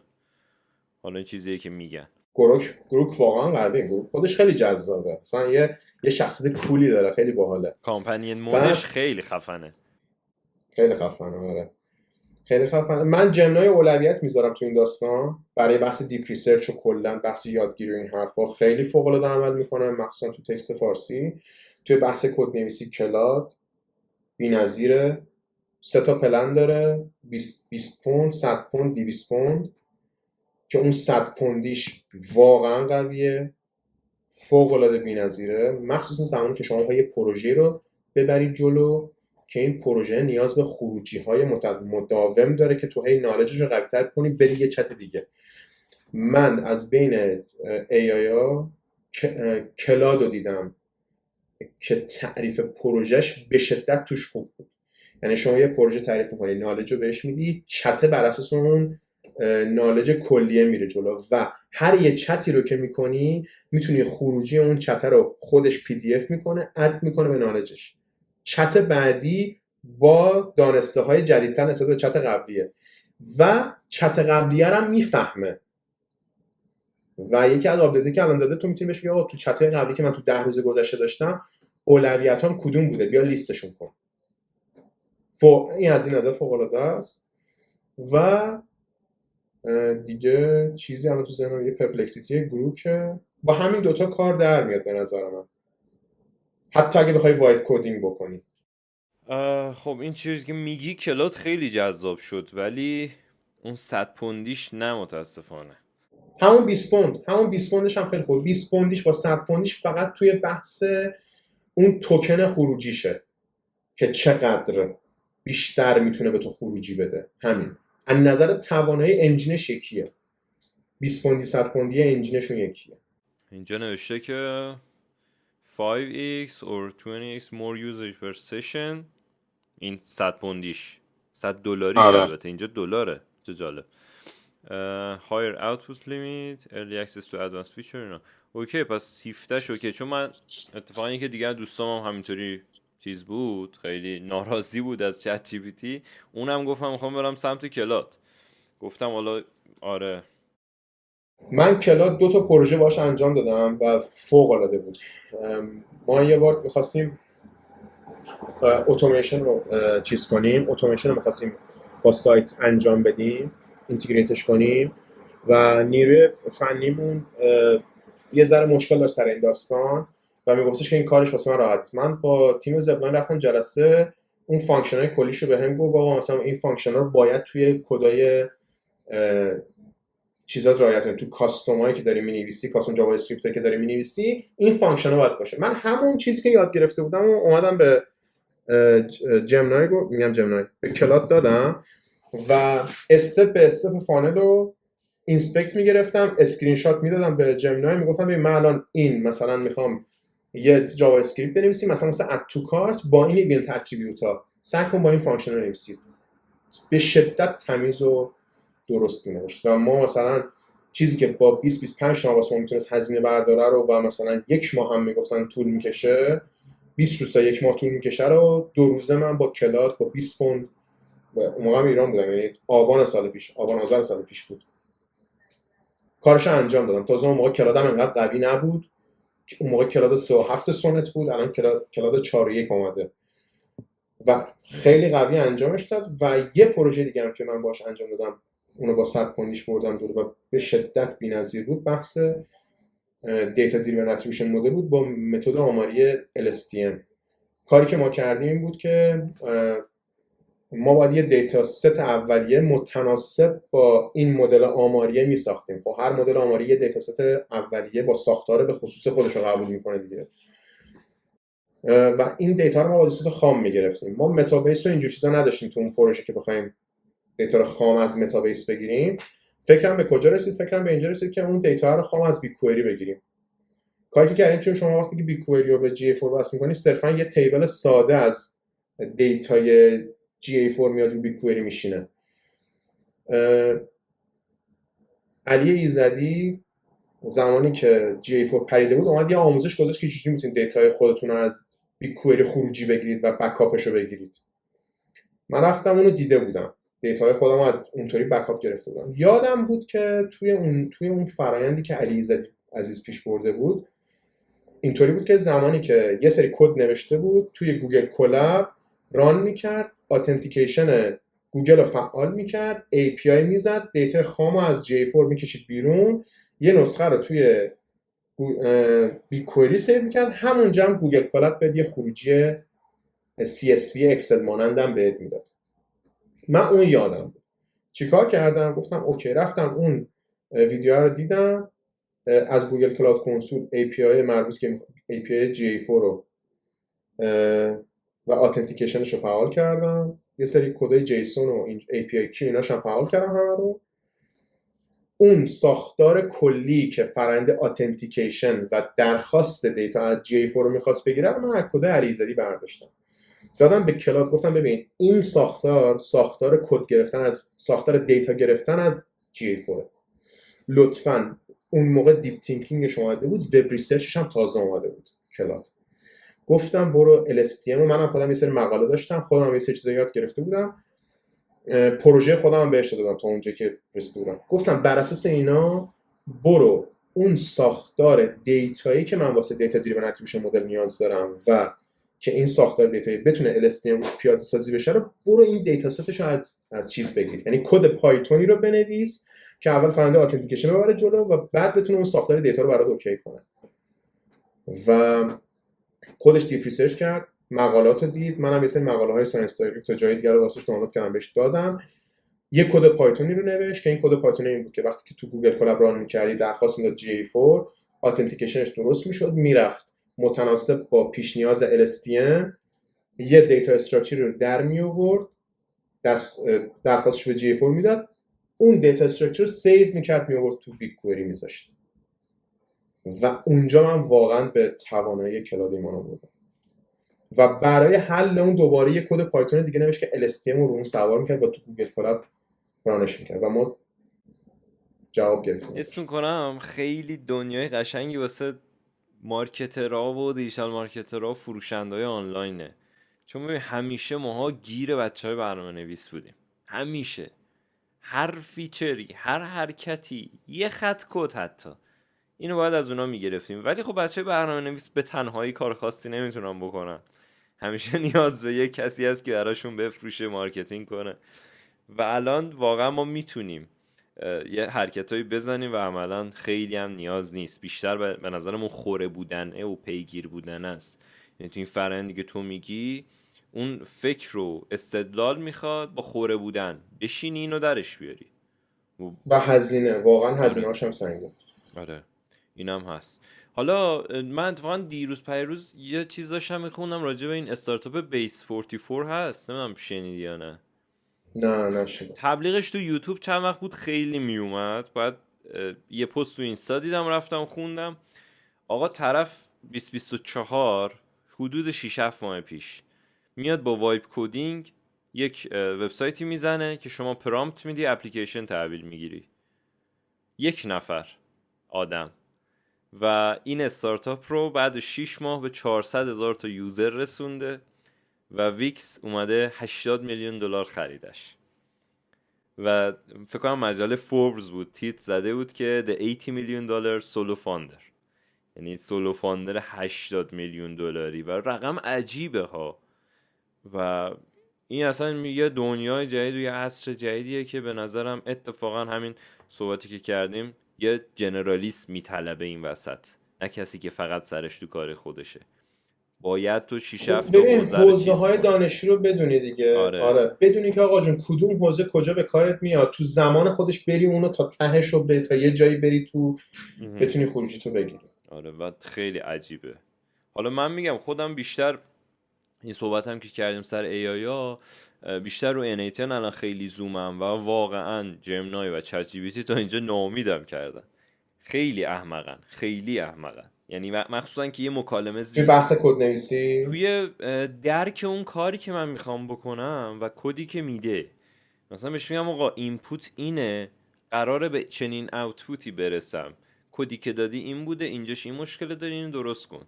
یه چی میده کلا تغییر میکنه. میگم ببین کلادو درست کن. کلاد آره استفاده الان این که گفتی اصلا کامل چیز شدم که برم رو کلاد و فکر میکنم اونجا خیلی بیشتر به دردم میخوره، مخصوصا این پروژه‌ای که گفتی، چون اصلا من یه پروژه است دیگه دارمش کار میکنم دیگه. آقا اینو بیا به من کمک کن، 0 تا 100 رو بریم جلو. آره. آره. من یه پیشنهاد دیگه واسه دارم، اگه میتونی کرسر هم استفاده کن. کرسر که دیگه خیلی خفن تره. چرا؟ چون کرسر اصلا کرسر تو داریم میگه الان انیتن نمیدونم چرا میتونه به انیتن کمک کنه واقعیتش. من با انیتن کارم از قصدم رفتم سمت انیتن چون میدونستم یه فضای جالبیه که تو با تایم کم گذاشتن شاید اونجوری که میخوای خیلی نه نشینه. اتفاقا وقت نذاشت. سجاد به نظر من اصلا پنل سختی نیست.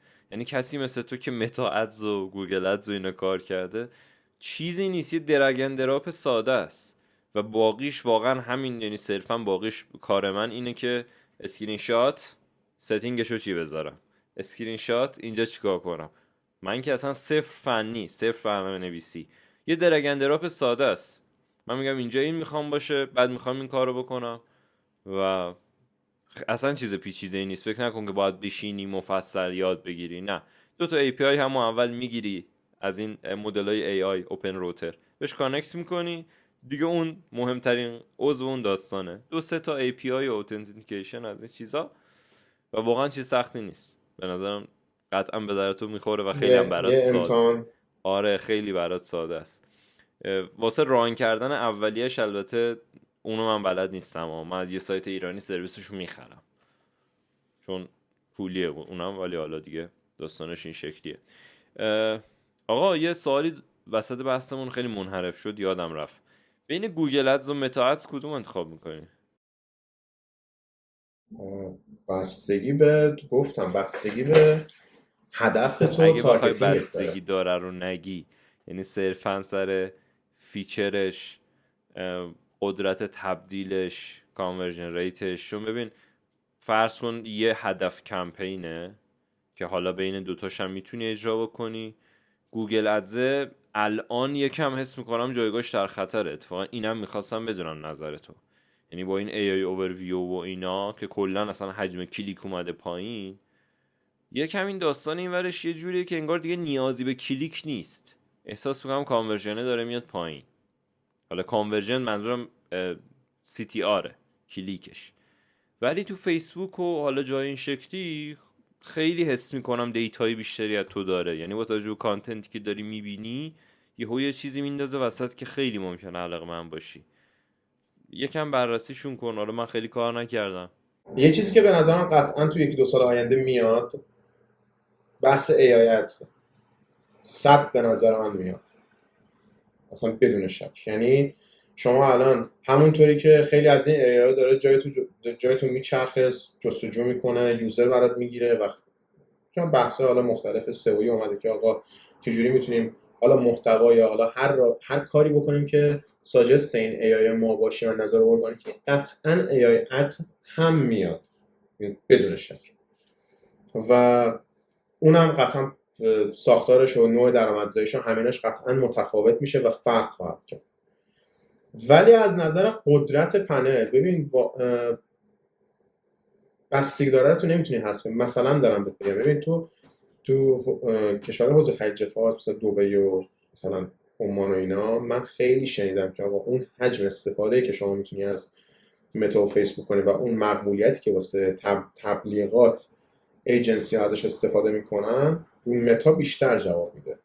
خب و خیلی جاها این دوتا رو کنار هم دیگه میبینن. خب یعنی شما دیگه همونطوری که شما تو ایران مثلا میگه آقا گوگل ادز دارم، تفسل دارم، یکتانت رو دارم، اینو دارم، اونو دارم، اینجا هم میگه آقا گوگل ادز دارم، متا رو دارم، اینو دارم، اونو دارم. 4 تا پنل داری که یه باجتی هم دست داده. بر اساس پرفورمنسشون میای باجت رو بین اینا تقسیم میکنه. خب اما از اون نظر حرفی که گفتی این که آقا جون متا به واسطه نوع دیتایی که اما داره خیلی میتونه تارگتینگش قوی تر باشه و یه چیزی نشونت بده که در لحظه بگیرتت، اینو به شدت باید هست. چرا؟ چون شما مثلا اینجا یه سرچ میکنی میگی مثلا یه کفشی میبینی، مثلا دارم میگی مثلا یه آلیوان لنوو، من چند پیش تو فکرم افتاد که مثلا یه آلیوان اگه تونستم لنوو بگیرم مثلا. بعد تا اینستاگرام باز کردم استوری اول نه دوم ریتارگت شدم با چیز مکبوک، با آلیوان آی مک مکبوک، آی مک اپل.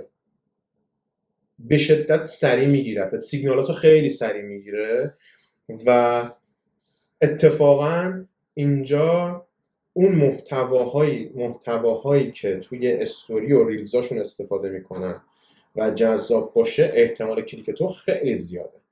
اگه صرفا یه بنر چیز باشه تو میفهمی اسپانسر سریع ردش میکنی. ولی مثلا دارم میگم چیز اومده بود، سامسونگ معرفی کرده بود محصول جدیدش رو، همین یه ماه پیش بود دیگه که این گوشیاش و ساعتش اینا دوباره معرفی کرد، تبلیغای مثل ویدیو ولی ریل در مورد تبلیغ ریل گذاشته بود، اسپانسر ریل بود، گذاشته بود که چجوری مثلا یه تبلیغ بود که یه ورزشکار ساعتو میکنه دستش میره شنا، خیلی هم موشناش قوی بود، تبلیغش از نظر ویدیوگرافیک خیلی قوی بود. تو 100% اونو ببینی نظر جلب میشه، اون کلیک کنی بری ببینی چیه واقعا دارم. اون خیلی قوی. ولی من بخوام به صورت کلی بگم حداقل توی بازار کار اینجا اون مقبولیتی که هنوز سر گوگل ادز هست اصلا کم نشده اصلا، چون شما همون مایندست و فکری که سر سوشال داری رو همونو عیناً میتونی بیای تو یوتیوب بذاری. شاید الان سرچ کم شده، ما میگیم آقا AI اوورویو داره میاد جای اینا رو میگیره، سرچ کمتر شده. من میگم اوکی، شاید رفت داره کلیه یوزرها حوصله‌شون کمتر شده دیگه، حال نمی‌کنن با سرچ کردن، یه AI یه سرچی میزنن اون جواب همه رو میده. اما باز اون جایی که میل و رغبت آدما بره سمت دیدن محتوا از جمله اینستاگرام، فیسبوک، شما در کنارش یوتیوب رو داری. یعنی باز هر کدوم از این پلتفرم‌های تصویری که شرکت‌ها بتونن با تولید محتوای بهتر و خلاقانه‌تر ویدیویی نظر کاربر رو بگیرن، بازم این قولای تکنولوژی توی اونها حضور دارن. یوتیوب، گوگل ادز، حالا اینستاگرام و فیسبوک هم خود فیسبوک و متا. فقط به نظر من نوع مدیاه داره عوض میشه. اینکه ما بگیم آقا کل گوگل ادز رفت کنار، نه نیست. شما همینجا من اگه بیای چیز ببینی، پوزیشن‌ها توی لینکدین ببینی، پوزیشن‌ها توی لینکدین ببین، توی پوزیشن‌های پی پی سی پرفورمنسی تا 5 تا ریکوایرمنت اول درک عمیق از ابزارهای ادورتایزینگ و در کنارش خود CRO هم هست و اینا CRO رو بیشتر تو لایه پرفورمنس و ابزارهای پی پی سی میبینن. یعنی حداقل تو پوزیشن پرفورمنسی تو اسم CRO رو میشنوی، اما بیشتر اون سایتی که آقا من یوزرها رو میخوام بیارم داخل سایتم، اینکه حالا توی سایت من دیگه چه جوری جرنی‌ها رو تغییر بدم حداقل تو پوزیشن پرفورمنسی من ندیدم. شاید مثلا پوزیشن های دیگری باشه که تمرکز اون رو ببره فرآیندهای CRO داخل سایت، اونو من نمیدونم. ولی تو همینجا 4-5 ریکوایرمنت اول اینکه درک عمیق رو همه پنل داشته باشی. باز گوگل ادز در صدر از نظر رؤسی، کانورژن ریتی واقعا گوگل ادز قویه. چون اینونتوریایی که تو سطح سرپ داره و تو جای مختلف داره از متا بیشتره. متا یه دونه چیزا داره، یه مسنجر رو داره، یه دونه فیسبوک رو داره، یه دونه اینستاگرام رو داره. خب ولی کل جی دی ان، کل یوتیوب، کل فضای سرپ و تمام تبلیغات داخلی سایت دست گوگله. پس از نظر حجم پلیسمنتی هم تو بخوای در نظر بگیری، باز گوگل حرف واسه گفتن خیلی داره. اینطوری نیست که تو بگی آقا نه میتونه جاشو بگیره. خیلی جا میگن آقا سئو یا گوگل ادز، میگه آقا نه مثلا قیاس محل فارغه. اینم همونه. یه سری جاها بر اساس نوع رفتار مردم، نوع اون تمایلی که مردم دارن نسبت به استفاده از سوشال، تو میای تصمیم میگیری که آقا من باجت متا رو بیشتر بذارم یا گوگل ادز. اینطوری. و از اون طرف این که حالا ورودی داره کم میشه، ما میتونیم نرخ تبدیل رو کنترل کنیم. توی بحث پرفورمنسی یا توی پوزیشن پرفورمنسی CRO هم مطرح میشه، اما از این جهت مطرح میشه که شما بتونی توی بحث باجت الوکیشن و تخصیص بودجه بین چنل مختلف بهتر عمل کنی و بهتر بین‌نسبت کنی. یعنی تمرکز این که اون کسی که داره پرفورمنس کنه یوزر با کیفیت تری رو بیاره که احتمال کانورژنش بیشتر باشه، حتی اگر با وجود AI اوورویو اینا جذب یوزر سخت‌تر شده باشه. واقعا داشتم حالا این که میگی این یا اینو منم نظرم هست، قطعا نمیشه گفت این یا این. هنوز آفتابه؟ هنوز آفتاب داره. الان ساعت چند؟ الان 9 شب دیگه. الان 8:30 شبه. منطقی نیست واقعا. تو احتمالا انگلیس نیستی. الان یه ساعت دیگه اینجا تاریک میشه، ولی میگم تا 11 ربع اینجا بوده، روشن بوده. خیلی عجیبه. آره این که میگی این یا این منم موافقم. سئو یا ادز یا فلان هیچ وقت نمیشه، هر کی در جای خودش. ولی اتفاقا یه آماری داشتم میخوندم که میگفت یوزرهایی که حالا از AI اوورویو گوگل یا مثلا از چت جی پی تی ساجستشناش دارن میان، با اینکه درصد ترافیکی خیلی کمتره، یعنی اصلا کلا درصد خیلی کمی رو اون لینک ها کلیک میکنن، تو چت جی پی تی فکر کنم 3% بود. یعنی پرامپتی که شما میدی 60% مواقع میری سراغ پرامپت بعدی، 3% مواقع روی یکی از اون سورس کلیک میکنی. خیلی کمه. ولی میگفت کانورژن ریتش به شدت بالاتر از ورودی عادیه. این داستان هم هست. و حالا کلا اصلا صحبتش کردیم، میخوام ببینم وضعیت CRO اونور چه شکلیه. احساس خودم اینه بیشتر افزودنیه، یه دونه ادویه است کنار یه غذایی، تا اینکه بخواد یک رول خاصی باشه تو شرکت و پوزیشنی چیزی باشه. ببین اینجا اسم زیاد تغییر میکنه. خب یعنی شما یه پرفورمنس مارکتر رو اسم یکیه، وقتی نیازمندی ها رو میری میخونی کاملا میتونه با هم فرق داشته باشه. بحث CRO رو از جانب پرفورمنس بهت گفتم، خب که چی جوری داره میگیره. ولی من یکی دو تا پوزیشن دیدم، یکیش ای کامرس منیجر بود و توی پرانتز نوشته CRO اسپشیالیست. خب و اتفاقا رنج حقوقش هم خیلی خوب بود. فکر کنم بالای 50,000 پوند تو سال بود، 50 تا 60,000 پوند در سال.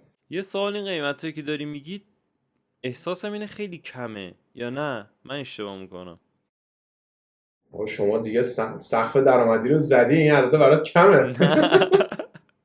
نه از این بابت که مثلا حقوقا رو نگاه میکردم یه زمان، حالا اون به دلار بود، تو آمریکا بود، نمیدونم مثلا شاید اونجا چیه، این شکلی بود که مثلا سئو کار 60 تا 70 هزار تا، در صورتی که سئو به نظرم تخصص خیلی لولش پایین تره. درسته؟ ببین آخه من یه چیز بگم،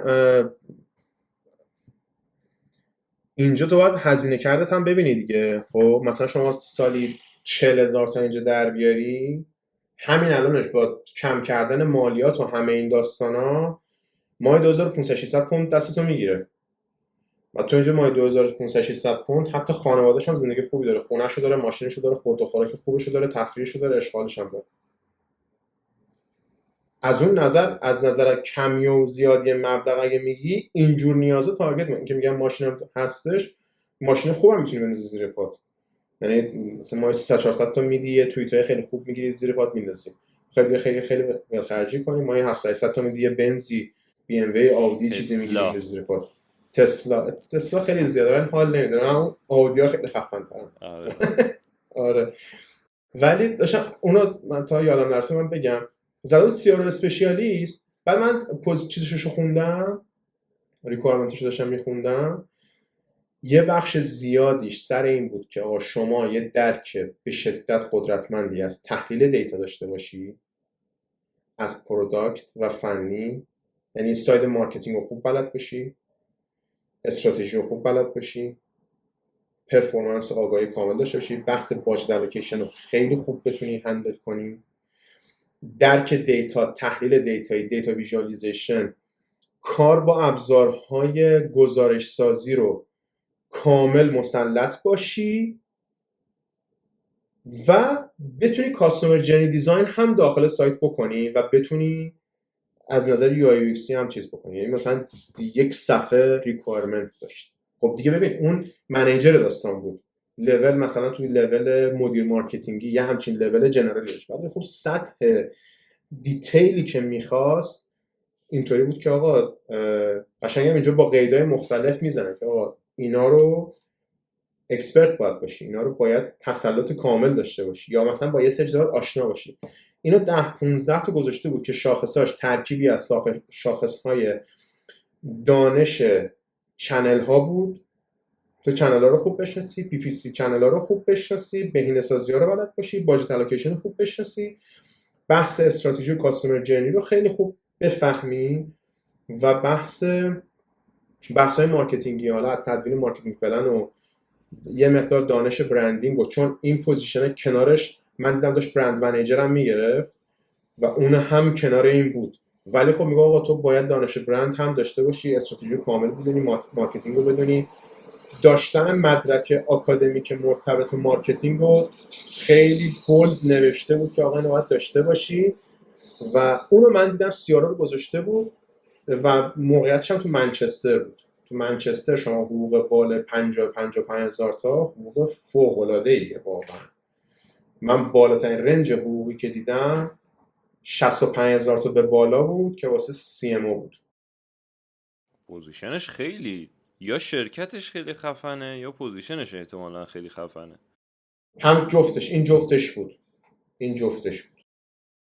منچستر هم هست و به فوتبال و آره. شما و شما همین پوزیشن شغلی رو قبل چیز میگین، شما همین پوزیشن شغلی رو ببری تو لندن، رنج حقوقیت میاد رو 80,000 تا، چون به تبع هزینه زندگی تو لندن هم اینجا گرون‌تره. ولی خب به پوند و کلا هم میگی 40,000 تاش کافیه دیگه. کافی رو چی ببینی دیگه؟ ببین یه جوون ایرانی تو سن 30-32 سالگی پوستش در میاد، کلی کار کنه، کلی پروژه بگیره، فلان بیسار این حرفا، بره یه 206-207 بگیره، بنازه زیر پاش، یه خونه اجاره کنه، ماهی 50 تومن باید پول اجاره رو بده. شما اینجا نمیگم اجاره میدی، اتفاقا اینجا خیلی بیشتر زیر بار قرض دولتی میدی تا نسبت به ایران. اینجا هم شما قرض میکنی، شما اینجا 2 سال 3 سال اینجا وایسی، کل پروداکت اپل رو از دم قسط بدون سود تا 3 سال میتونی بگیری با مایه هم 60-70 پوند. خب اینجا هم تو بحث قسط دادن هست، ولی اون چیزی من دارم الان میبینم، اون سطح رفاهی که من دارم تو اینجا میبینم، خیلی راحت اون نیاز ماشینه، خونه، تفریحه، اشغاله، کاره، همه چی درست سر جاشه. فشار اینطوری که آقا نه حالا فقط کار اینجا، اونطوری مثل ایران نیست واقعا. شما فن فوتبال نیستی؟ تو مهدشی؟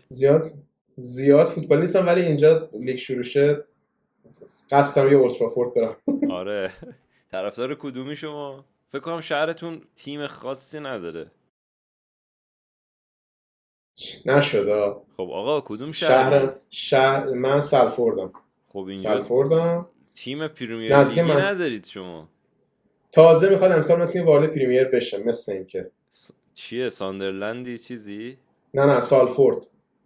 یه ایمیل به ما دانشگاه داد. نیستید. من فوتبالی هستم، نیومدم تیمی نیومده بالا. ببین دانشگاه ما یه ایمیل داد که آره امسال مثل اینکه سالفورد مثل اینکه میخواد وارد پریمیر لیگ بشه، اگه شد واسه شما بلیت رایگان میذاری بریم بازیشو ببینیم. پریمیر لیگ حالا نمیدونم 25-26 میشیم دیگه. جدول تیماشو نگاه کنم ببینم. بازی هم اگه اینطوری بوده که اتفاقا امروز هم اولین بازیه شروع شده. به به، و ما بیافتیم دنبال بلیت استادیوم دیگه. آره نیستید آقا.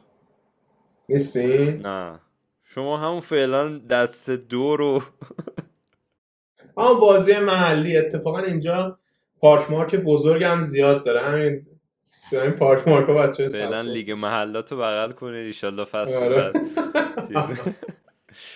آقا سجاد دمت گرم. نمیدونم چقدر شد ما داریم صحبت میکنیم، فکر کنم 2 ساعتی شد. نه آره من زیادم وقت تو گرفتم ولی خب عزیزی خیلی به چکر. خودم حال داد. دمت گرم که با وجود همه مشغله‌ای که اونور داری تایم تو دادی، یه صحبتی کردیم، گپ زدیم، خیلی حال کردم. لذت بخش بود، چکر. برنامه‌ای داری برای برگشتن؟ فعلا که فکر نمی کنم اوایلشه ولی آره تازه اومدم ولی فعلا که نه، چون دیگه اینجا خیلی دنبال اینم که بتونم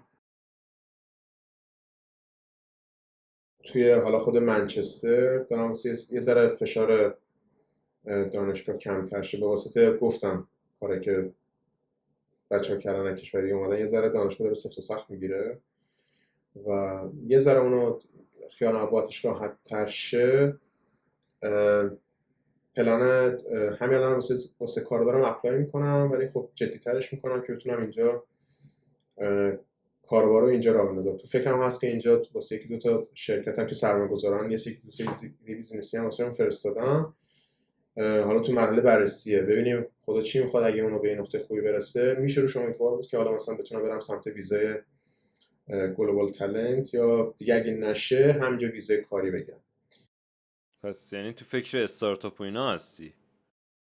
آره در دقیقا همون کانسپتی که توی اون پروژه دیتایی بهت گفتم همونو میخوام